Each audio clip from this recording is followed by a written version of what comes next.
My name is Bruce Bynum. I'm a coordinator here at Kansas Children's Service League as Parents Helping Parents, also Kinship Navigator.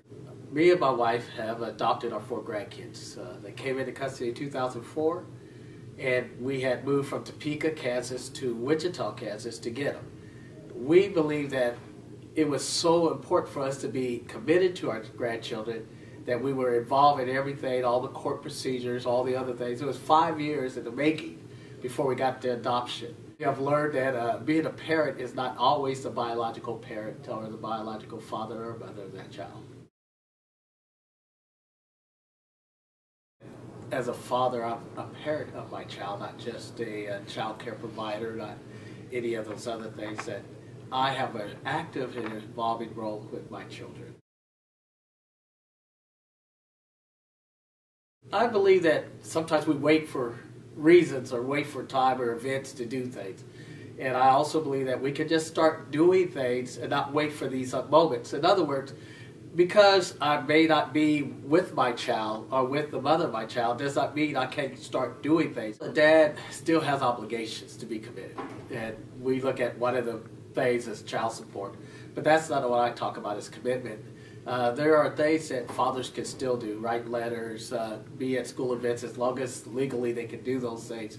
There's other ways of being committed to a child and letting that child know that you are committed, even when another parent chooses not to let that happen.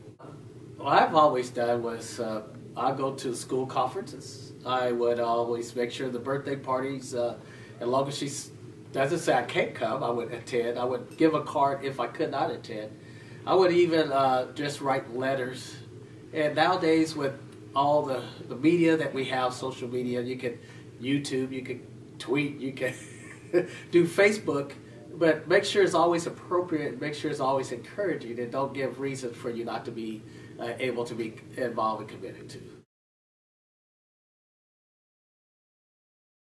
And so there's little things you can do, changing diapers, so you can learn how to give a baby a bath and test in the water. And moms, I just want to encourage you, when dad does things differently, don't try to overcorrect him. He's not trying to hurt your child, not trying to take away your parent ability, but he's adding toward those things so you can have less stress in your life. So I would just say with dads, if you don't feel secure about things, there's so many other avenues you could go to learn. There's, when the child is being born, you could go to these classes. When your child is birthed, you could go to classes. So there's a lot of other things you could do in order to be better equipped. But I always say this, when you love your child, there's nothing really you're going to do too bad. So I think when we look at who is a mentor or how do we find mentors, they're all around us.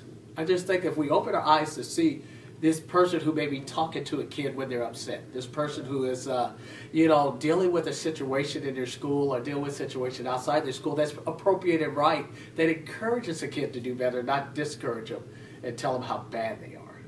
But when I was a young father and didn't know who to go to, what I looked at is who is doing good things, who are doing commitment to their kids, and how I see them interacting. Sometimes I didn't let them know I was looking at them as a mentor, but I was really looking and admiring. So there were some older men in my life that really was committed to their children, and I looked at them as mentors, even though they didn't officially become mentors, but they did become mentors in the ways that they carried themselves, the way they did things, the way they talked to their kids, that I patterned a lot of myself after, as well as a great dad that I have. I think that we have a phenomenon that's going on, which is mothers are not being in the home, dads are not being at home, like myself, grandparents who are raising their grandkids. And as we are torn between, we love our kids, but we have to protect our grandkids, I think that if we can get back to the part of where I see it happening, I see younger people being committed to their kids, is that we're not going to be perfect. We're all going to have errors and make mistakes. Relationships is not easy. No matter what you do, there's always going to be this way and that way. But the fact is, our children that we serve or should be caretakers of is the most important thing that can ever be invested in. And I think as a society, we fail sometimes in that investment of our kids. We fail in the part that we need to understand that it is time that we take with our kids. And yes, we say quality versus quantity, but I also want to tell you this, quantity adds to quality. So we should never just think that if I just spend 1 week a month or 1 week a day with my child, that's enough.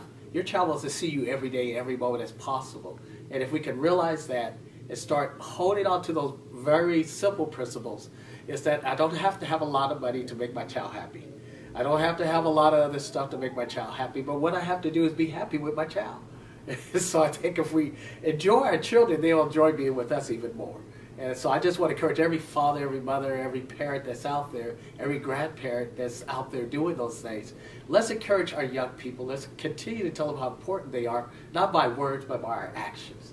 And so the more we can do to show them, and that's not giving them everything.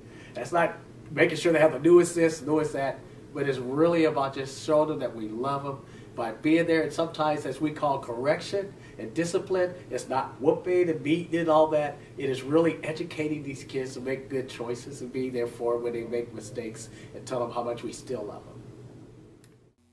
This video was produced by the Kansas Children's Service League. Kansas Children's Service League is the Kansas chapter of Prevent Child Abuse America.